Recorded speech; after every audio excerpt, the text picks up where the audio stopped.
Hello students, welcome to the text part. Actually again நம்ம என்னன்னா electronic payment system 16th chapterல electronic payment system பத்தி தான் பார்க்க போறோம். electronic payment systemல ஆல்ரெடி நான் உங்களுக்கு ஒரு 3 வீடியோஸ் அப்லோட் பண்ணியிருக்கேன். ஆக்சுவலி அதுல என்னெல்லாம் இருக்கு அப்படின்னு பாத்தீங்கன்னா electronic payment systemோட introduction, types of e-payment method like மைக்ரோவா, மேக்ரோவா, மைக்ரோல எப்படி சின்ன சின்ன டிரான்ஸ்ஃபர்ஸ் எல்லாம் நடக்கும், மேக்ரோல எப்படி பெரிய டிரான்ஸ்ஃபர்ஸ் நடக்கும். அடுத்தது நம்ம லாஸ்ட் கிளாஸ்ல என்ன பார்த்தோம் அப்படின்னு பாத்தீங்கன்னா கார்டு பேஸ்டு பேமெண்ட் சிஸ்டம் பார்த்தோம். கார்டு பேஸ்டு பேமெண்ட் சிஸ்டம் ஒண்ணும் இல்ல. ஜென்ரலா நம்ம டே டு டே லைஃப்ல யூஸ் பண்ற credit card, debit card, smart card இதெல்லாம் தான். சோ அதுல கிரெடிட் கார்டு தான் கொஞ்சம் உங்களுக்கு டெப்தா இருந்துச்சு. அதனால அத பத்தி ஆல்ரெடி பார்த்துட்டோம். இன்னைக்கு என்ன பார்க்கலாம் அப்படின்னா, debit card, smart card and stored card பத்தி பார்க்கலாம்.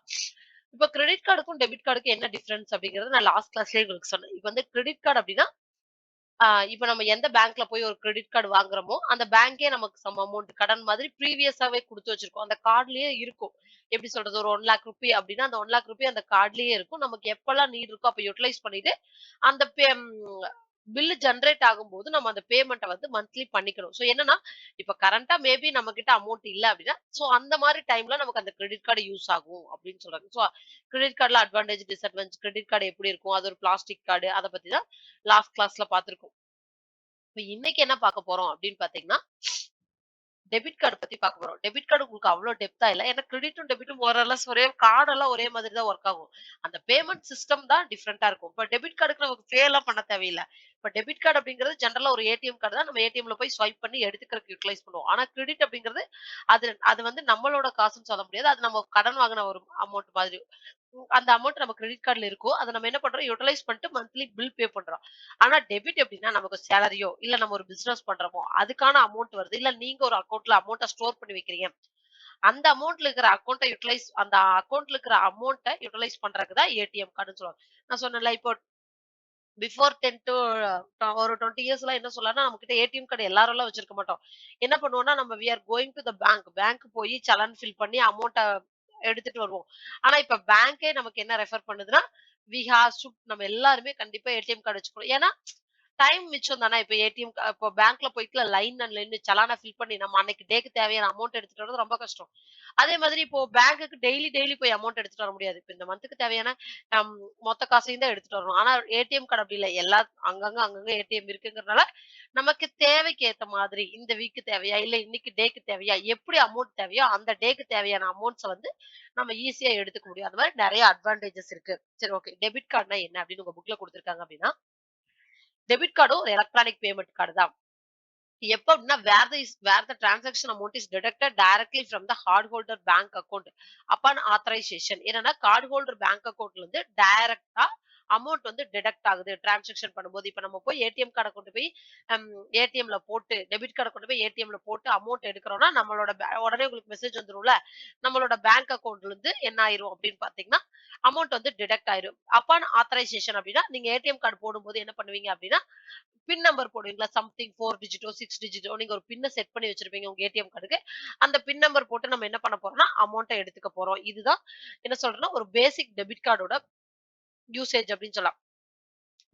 தே way of using debit card வந்து எப்படி யூஸ் பண்றாங்கன்னா the way of using debit card and credit card is generally same. இப்ப டெபிட் கார்டு எப்படி யூஸ் பண்றியோ அதே மாதிரி தான் கிரெடிட் கார்டு யூஸ் பண்ற. But unlike credit card payment using a debit card are immediately transferred from card holder designated bank account instead of them paying money back to the latter with added interest. நான் சொன்ன பாத்தீங்களா அதே தான் உங்களுக்கு சொல்லியிருக்காங்க. என்ன அப்படின்னு பார்த்தோம்னா இப்போ டெபிட்டும் கிரெடிட்டும் கார்டு வந்து சேம் தான். ஆனா பேமெண்ட் சிஸ்டம் வந்து டிஃபரெண்டா இருக்கும். எப்படின்னு பார்த்தோம் அப்படின்னா டெபிட் கார்டுல நம்ம போய் ஏடிஎம் கார்டுல அமௌண்ட்ட எடுத்தோம்னா, டைரக்ட்டா நம்மளோட அக்கவுண்ட்ல இருந்து அமௌண்ட் போயிரும். நீங்க என்ன பேங்க் அக்கவுண்டோ அந்த அக்கவுண்ட்ல இருந்து நமக்கு என்ன ஆயிரும்னா, அமௌண்ட் வந்து டிடக்ட் ஆயிரும். பட் ஆனா கிரெடிட் கார்டு அப்படி கிடையாது. நம்ம கிரெடிட் கார்டு தனியா நமக்கு பேங்க் சம் அமௌண்ட் குடுத்துரும் பாத்தீங்களா, அதுல இருந்து டெபிட் ஆகும். நீங்க அத என்ன பண்ணிக்கலாம், திரும்ப அந்த மணிய பேக் பண்ணி இன்ட்ரெஸ்ட்டோட என்ன பண்ணணும்னா பே பண்ணணும். இதுதான் டெபிட்க்கும், கிரெடிட்க்கும் உள்ள வித்தியாசம். சரியா? அதுக்கப்புறம் என்ன அப்படின்னு பாத்தீங்கன்னா இன் மாடர்ன் வேர்ல்ட்ல use of debit card has become widespread. எல்லாருமே இப்ப என்ன சொல்றது 95% எல்லாருமே என்ன பண்றாங்கன்னா டெபிட் கார்டு யூட்டிலைஸ் பண்ணிக்கிட்டு தான் இருக்காங்க. இப்ப debit card and credit card are identical their physical properties. It is difficult to different two by their appearance unless they have term credit or debit imprinted. ஓகேவா? இப்ப என்ன சொல்றாங்க அப்படின்னா டெபிட் கார்டும் இப்ப பிசிக்கலா ஒரு கார்டை பார்த்தோம்னா நமக்கு கண்டுபிடிக்க தெரியாதுன்னு சொல்றாங்க. ஃபார் எக்ஸாம்பிள் ஐடென்டிஃபை பண்றது கஷ்டமா இருக்கும். எப்படின்னா கிரெடிட் கார்டும் ஒரே மாதிரி தான் இருக்கும், டெபிட் கார்டும் ஒரே மாதிரி தான் இருக்கும். அதுல அந்த பிரிண்ட் இது வந்து debit card print sorry credit card அப்படின்னு ஒரு வேளை பிரிண்ட் பண்ணல அப்படின்னா நம்மளால அதை கண்டுபிடிக்க முடியாது. ஆனா கண்டிப்பா பிரிண்ட் பண்ணியிருக்கும். என்ன சொல்றது ரிவார்ட்ஸ் அப்படின்னு பிரிண்ட் பண்ணியிருக்கும். ஒருவேளை கிரெடிட் கார்டு அப்படின்னா அதுல அந்த கார்டு மேல ரிவார்ட்ஸ் அப்படின்னு பிரிண்ட் பண்ணியிருக்கும். சோ அது வந்து நம்ம என்ன கண்டுபிடிச்சுக்கலாம்னா அது வந்து கிரெடிட் கார்டு அப்படின்னு கண்டுபிடிச்சுக்கலாம். ஓகே. அடுத்து ஸ்டோர்டு வேல்யூ கார்ட்ஸ் எப்படின்னா like as debit or credit card தான். ஆனா சம் அமௌண்ட் வந்து ஆல்ரெடி அங்க வந்து ஸ்டோர் ஆயிருக்கும். இதுக்கு ஸ்டோர்டு வேல்யூ கார்டுக்கு வந்து பெஸ்ட் எக்ஸாம்பிள் என்ன அப்படின்னு பார்த்தோம்னா கிஃப்ட் கார்டு தான். இப்ப நம்ம எக்ஸாம்பிளுக்கு நம்ம ஆபீஸோ, இல்ல நம்ம ஸ்கூலோ, இல்ல ஏதாவது எங்க வொர்க் பண்ற ஒரு 10 பேர் வொர்க் பண்றாங்க. ஓகே என்ன நினைக்கிறாங்கன்னா, ஒரு கிஃப்ட் குடுக்கணும்னு நினைக்கிறாங்க. அப்ப என்ன பண்ணுவாங்கன்னா, ஒரு கார்டு மாரி குடுத்துருவாங்க. அந்த கார்டுல என்னன்னா சம் அமௌண்ட்ட ஸ்டோர் பண்ணி குடுத்துருவாங்க. இப்ப 10 பேரும் நீங்க எல்லாரும் என்ன நினைக்கிறீங்க? உங்க ஃப்ரெண்டுக்கு கிஃப்ட் குடுக்கணும்னு நினைக்கிறீங்க. சோ அது என்ன நினைக்கிறீங்க? நான் ஜஸ்ட் பொருளா இல்லாம, நான் வந்து சம் அமௌண்ட்டா குடுத்துறணும். ஆனா அது என்ன சொல்றது? அமௌண்ட்ட கையில குடுக்காம ஒரு கார்டா குடுக்கணும். அது அவங்களுக்கு எப்ப தேவைப்படுதோ, எங்க வேணா யுட்டிலைஸ் பண்ணிக்கலாம்.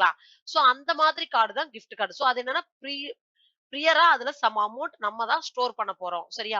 அப்ப அந்த கிஃப்ட் கார்டுக்கு நம்ம பேங்க் அக்கவுண்ட்க்கு எல்லாம் போக தேவையில்ல. அத ஈஸியா கிஃப்ட் கார்டு வாங்கிக்கலாம். இப்ப இதுல என்ன அப்படின்னு பாத்தீங்கன்னா, அந்த அமௌண்ட் வந்து நீங்க என்ன பண்றீங்கன்னா, ப்ரீவியஸா ஒரு சம் அமௌண்ட் ஃபார் எக்ஸாம்பிளுக்கு நீங்க உங்க ஃப்ரெண்டுக்கு ஒரு ₹5000 கிஃப்ட் குடுக்க போறீங்க அப்படின்னா, உங்க ஃப்ரெண்டுக்கு ஃபியூச்சர்ல மேரேஜ் ஆகுது. நீங்க என்ன பண்றீங்க, ஒரு ₹5000 கிஃப்ட் கார்டா குடுக்கணும் அப்படின்னா, ஒரு கார்ட வந்து என்ன பண்றோம், ப்ரீவியஸா அமௌண்ட்ட ஸ்டோர் பண்ணி அவங்க கிட்ட குடுத்துறணும். இப்ப அந்த கார்டு வந்து எப்படி இருக்கும்னா, அவங்க அந்த ₹5000 யுட்டிலைஸ் பண்ணதுக்கு அப்புறம் அத டிஸ்போஸ் பண்ணிக்கலாம். தேவையில்ல அப்படின்னா. இல்ல எகைன் கூட அத ரீசார்ஜ் பண்ணி யுட்டிலைஸ் பண்ணிக்கலாம். இதுதான் ஸ்டோர்ட் வேல்யூ கார்டுன்னு சொல்லுவாங்க. இப்ப பாருங்க ஸ்டோர்டு வேல்யூ கார்டு அப்படிங்கிறது debit card that is preloaded with certain amount ஒரு சம் அமௌண்ட்டை வந்து ப்ரீலோட் பண்ணி வச்சிருப்பாங்க. இது எப்படி இருக்கும் அப்படின்னு பாத்தீங்கன்னா இட் இஸ் கார்டு ஹஸ் டிஃபால்ட்டா சம் மானிட்டரி வேல்யூ இருக்குன்னு சொல்றாங்க. சம் அமௌண்ட் வந்து அதுல இருக்கும். இந்த கார்டை வந்து நம்ம வேண்டாம் அப்படின்னா முடிச்சதுக்கு அப்புறம் ₹5000 நம்ம கிஃப்ட் யாருக்காவது கொடுத்துருக்கோம்னா அந்த அமௌண்ட்டை நம்ம யூட்டிலைஸ் பண்ணதுக்கு அப்புறம் அந்த கார்டு வேண்டாம்னா டிஸ்போஸ் பண்ணிக்கலாம். வேணா எகைன் ரீசார்ஜ் பண்ணி யூஸ் பண்ணிக்கலாம். இதனோட மேஜர் அட்வான்டேஜ் என்ன அப்படின்னா customer to not have bank account. இப்ப வந்து என்னன்னா கஸ்டமர் வந்து பேங்க் அக்கவுண்ட் இருக்க தேவையில்ல. நீங்க வந்து அவங்களுக்கு ஒரு கார்டு குடுக்குறீங்கன்னு வச்சுக்கோங்களேன் கிஃப்ட் கார்டு. இல்ல நமக்கு யாராவது கிஃப்ட் கார்டு குடுக்குறாங்கன்னு வச்சுக்கோங்களேன். அதுக்கெல்லாம் பேங்க் தேவையில்ல. அந்த கிஃப்ட் கார்டுல அமௌண்ட் இருந்தா போதும் நம்ம யூட்டிலைஸ் பண்ணிக்கலாம் அப்படின்னு சொல்றாங்க. அப்புறம் இது எப்படி இருக்குன்னா like credit or debit card இதுவும் எப்படி இருக்குன்னா அந்த கார்டு எல்லாமே ஒரே மாதிரி தான். கார்டை வந்து மேக் பண்றது தட் மீன்ஸ் ஒரு பிசிக்கலா அந்த பிளாஸ்டிக்ல தான் இது இருக்கும். அதுலயும் ஒரு மேக்னெட்டிக் ஸ்ட்ரிப் இருக்கும். அந்த மேக்னெட்டிக் ஸ்ட்ரிப்ல வந்து என்ன ஆயிருக்கும்னா, எவ்வளவு அமௌண்ட் ஆஃப் வேல்யூ வந்து ஸ்டோர் ஆயிருக்கு அப்படிங்கிறது அந்த மேக்னெட்டிக் ஸ்ட்ரிப்ல இருக்கும். இப்ப stored value cards may not have the card holder name always. இப்ப வந்து கிரெடிட், டெபிட்ல எல்லாம் யாரோட கார்டோ அவங்க கார்டோட நேம் இருக்கும். கார்ட் ஹோல்டரோட நேம் இருக்கும். பட் ஆனா ஸ்டோர்டு வேல்யூ கார்ட்ல நேம் இருக்காது. ஏன்னா, நம்ம அத கிஃப்ட் தானே பண்ண போறோம். நம்ம வாங்குறோம், வாங்கிட்டு அடுத்தவங்களுக்கு கிஃப்ட் குடுக்க போறோம். இல்ல அவங்க வாங்கி நமக்கு கிஃப்ட் குடுக்க போறாங்க. சோ அந்த இடத்துல அந்த நேம் தேவையில்ல. ஏன்னா அது வந்து என்ன சொல்ல ஷார்ட் டெர்ம் யூஸ் தான். நம்ம அந்த கார்ட குடுத்ததுக்கு அப்புறம் அவங்க யுட்டிலைஸ் பண்ணதுக்கு அப்புறம் அவங்க திரும்ப ரீசார்ஜ் பண்றதும் பண்ணாத அவங்களோட ஓன் இன்ட்ரெஸ்ட் அது என்ன சொல்றது அவங்க அத கூட டிஸ்போஸ் கூட பண்ணிக்கலாம். சோ அதனால அதுல அவ்வளவு இன்ஃபர்மேஷன் தேவையில்ல. அது ஒரு ஷார்ட் பீரியட் ஆஃப் யூட்டிலைஸ்ங்கிறதுனால அதுல நேம் எல்லாம் எதுவும் இருக்காது. அதே மாரி இத பிரிச்சு பார்க்க முடியாதுன்னு சொல்றாங்க. Indistinguishable from a regular credit or debit card. Regular debit card, credit கார்டுக்கும் இதுக்கும் எந்த டிஃபரன்ஸும் இருக்காது அப்படின்னு சொல்றாங்க. Okay, when look like a credit card or debit card act as a credit or debit card, it is used to make a purchase offline. இதுவும் அதே மாதிரி தான். டெபிட் கிரெடிட் எப்படி ஒர்க் ஆகுதோ அதே மாதிரி தான் ஸ்டோர்டு கார்டும் யூஸ் ஆகுது. எப்படின்னா ஆஃப்லைன் பர்ச்சேஸ் பண்ண போறோம். எப்படின்னு பாத்தீங்கன்னா இதுல 2 வெரைட்டி ஆஃப் ஸ்டோர்டு கார்டு இருக்கு. க்ளோஸ்டு லூப் அப்படின்னு சொல்றாங்க. தட் மீன்ஸ் இப்போ சென்னை மெட்ரோல எல்லாம் டிராவல் பண்றீங்க அப்படின்னு வச்சுக்கோங்களேன். நமக்கு ஒரு கார்டு இருக்கும். அதுல சம் அமௌண்ட்ட ஸ்டோர் பண்ணி வச்சுக்கிட்டு ஒரு மந்த்துக்கே யூஸ் பண்ணுவாங்க. இல்லையா 6 மந்த்ஸ்க்கு போட்டிருப்பாங்க அமௌண்ட்ட. ஏன்னா டெய்லி போய் டிக்கெட் எடுத்துட்டு இருக்க முடியாதுல்ல. ஏன்னா டெய்லி மெட்ரோ யூஸ் பண்றவங்க என்ன பண்ணுவாங்க? இப்ப பாஸ் வச்சுக்கோங்களேன். நம்ம ஜெனரலா பஸ்ஸுக்கெல்லாம் பாஸ் வாங்குவோம் பாத்தீங்களா? அதுக்கெல்லாம் என்ன பண்ணுவோம்? நம்ம ஆல்ரெடி ஒரு பாஸ் மாரி வச்சிருப்போம். அத பண்ணா போதும். அதே மாரி தான் சென்னை மெட்ரோ ரயிலுக்கும் ஒரு என்ன சொல்றது? ஒரு கார்டு மாரி வச்சிருப்போம். அந்த கார்டு இருந்தா போதும். நம்ம அதுல டிராவல் பண்ணிக்கலாம். அத ரீசார்ஜ் பண்ணிக்கிட்டே இருக்கணும். இதே ஓப்பன் லூப் மல்டி பர்ப்பஸ்னா விசா கிஃப்ட் கார்ட்ஸ். கிஃப்ட் கார்ட்ல மல்டி பர்ப்பஸ் எங்க வேணா யூட்டிலைஸ் பண்ணலாம். ஆனா மெட்ரோ ரயிலோட கார்டு வந்து அங்க மட்டும் தான் யூட்டிலைஸ் பண்ண முடியும். அதான் க்ளோஸ்ட் லூப், ஓப்பன் லூப் அப்படின்னு சொல்றாங்க. 2 டைப்ஸ் அப்படின்னு சொல்றாங்க. ஓகே நம்ம நெக்ஸ்ட் என்ன பார்க்க போறோம் அப்படின்னு பாத்தீங்கன்னா, டெபிட் கார்டு பத்தி பார்க்க போறோம். இப்ப 2 சாரி ஸ்மார்ட் கார்டு பத்தி பார்க்க போறோம். நம்ம டெபிட் கார்டு பார்த்துட்டோம். ஸ்டோர்டு கார்டு பார்த்துட்டோம். டெபிட் கார்டு என்ன அப்படின்னு பார்த்தீங்கன்னா, அது ஒரு அது like as a credit card தான். ஆனா அதுலருந்து அமௌண்ட் எடுத்தோம் அப்படின்னா, அது டைரக்ட்டா நம்மளோட அக்கவுண்ட்ல இருந்து அமௌண்ட் டிடக்ட் ஆயிருக்குன்னு சொல்லியிருக்காங்க. ஸ்டோர்டு கார்டுனா பெஸ்ட் எக்ஸாம்பிள் கிஃப்ட் கார்டு தான். இப்ப ஸ்மார்ட் கார்டு அப்படிங்கிறது என்ன அப்படின்னு பார்த்தீங்கன்னா, ஸ்மார்ட் கார்டு வந்து இவிஎம் சிப் வந்து இருக்குன்னு சொல்லுவாங்க. இப்ப இது எப்படின்னா, நம்ம இன்சர்ட் பண்ணாமயே என்ன பண்ணலாம்னா, ஜஸ்ட் அந்த வைஃபை சிம்பல் மாரி இருக்கும். அத எடுத்து அந்த மிஷின் மேல வச்சாவே என்ன ஆகும்னா, கான்டாக்ட் ஆயிக்கும். அதுக்கு வந்து நம்ம பின் நம்பரே போட தேவையில்ல. நம்ம கார்டு வந்து அந்த வைஃபை சிம்பல்ல இதாச்சுனாவே, ஆட்டோமேட்டிக்காவே நம்ம எவ்வளவு அமௌண்ட்ட டிடக்ட் பண்ணணுமோ டிடக்ட் பண்ணிக்கலாம். அதுதான் ஸ்மார்ட் கார்டுன்னு சொல்றாங்க. இப்ப இந்த modern version of card based payment is a smart card. இந்த மாடர்ன் வெர்ஷன்ல கார்ட் பேஸ்ட் சிஸ்டம் யூஸ் பண்றது தெரியுமா? அதுதான் ஸ்மார்ட் கார்டுன்னு சொல்றாங்க. அந்த ஸ்மார்ட் கார்டு வந்து along with the regular feature of any card based system with codes of EMV chip. இப்போ ஒரு ஸ்மார்ட் கார்டு கூட ஒரு இவிஎம் சிப் இருந்துச்சுன்னா, அததான் ஜெனரலா ஒரு ATM R debit or credit R store card. அதுல ஒரு இவிஎம் சிப் இருந்துச்சு அப்படின்னா, அததான் ஸ்மார்ட் கார்டுன்னு சொல்றாங்க. இந்த சிப் வந்து similar to well known SIM card மாரி தான் இருக்கும். இங்க இருக்கு பாத்தீங்களா? உங்களுக்கு பிக்சர்ல இருக்கு பாருங்களேன். இந்த மாரி தான் இருக்கும். ஜஸ்ட் லைக் ஆஸ் என்ன சொல்லலாம்? சிம் கார்டு மாதிரி தான் இருக்கும் அப்படின்னு சொல்றாங்க. பட் இட் இஸ் ஃபங்ஷனாலிட்டி வந்து டிஃபரெண்டா இருக்கும். சிம் கார்டு வேற ஃபங்ஷனாலிட்டி, இதோட ஃபங்ஷனாலிட்டிஸ் வேற. இதனோட அட்வான்டேஜஸ் என்ன அப்படின்னு பாத்தீங்கன்னா, it can provide identification authentication வந்து ப்ரொவைட் பண்ணிரும். இந்த சிப் இருந்துச்சுன்னா நான் சொன்னேன் பாத்தீங்களா, பின் நம்பர் போடாமயே அமௌண்ட் எடுத்துக்கலாம். ஐடென்டிஃபிகேஷனையும், அத்தென்டிகேஷனையும் இந்த சிப்லயே இருக்கும் அப்படின்னு சொல்றாங்க. இதுல எதுக்காக இத யூஸ் பண்றாங்க அப்படின்னு பாத்தீங்கன்னா, டேட்டா ஸ்டோரேஜ்க்காக தான் யூஸ் பண்றாங்க. இதுல 2 டைப் இருக்கு. Contact smart card, contactless smart card. Contact smart கார்டுனா இங்க பாருங்க. இந்த மாரி இன்சர்ட் பண்ணி அமௌண்ட்ட வந்து டிடக்ட் பண்ணா அது கான்டாக்ட் ஸ்மார்ட் கார்டு. அதே கார்ட வந்து ஜஸ்ட் மெஷின் மேல வந்து இந்த மெஷின் மேல வந்து வச்சா இங்க ஒரு வைஃபை சிம்பல் மாரி இருக்கும். அது வந்து கான்டாக்ட்லெஸ் ஸ்மார்ட் கார்ட்ஸ்ன்னு சொல்லலாம். ஓகேவா? ஸ்மார்ட் கார்ட்ல ரொம்ப ஈஸி தான். அதுவும் லைக் அஸ் எல்லா கார்டு மாதிரி தான். அதுல ஒரு இவிஎம் சிப் இருந்துச்சுன்னா, அததான் ஸ்மார்ட் கார்டுங்கிறாங்க. அந்த இவிஎம் சிப்ல என்ன இருக்கும் அப்படின்னு பார்த்தோம்னா, யார் வந்து யூசரோ அவங்களோட ஐடென்டிஃபிகேஷனும், அத்தென்டிகேஷனும் அதுல இருக்கும். சோ ஈஸியா என்ன பண்ணிக்கலாம்னா, நம்ம வந்து பர்ச்சேஸ் பண்ணிக்கலாம். இன்னொன்னு என்னன்னு பார்த்தீங்கன்னா, அதுல 2 டைப் இருக்கு. Contact smart card, contactless smart card.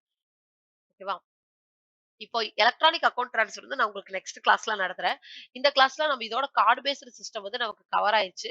Credit card தனியா ஒரு கிளாஸ்ல டெப்த்தா நடத்தியிருக்கேன். அத கண்டிப்பா படிச்சுக்கோங்க.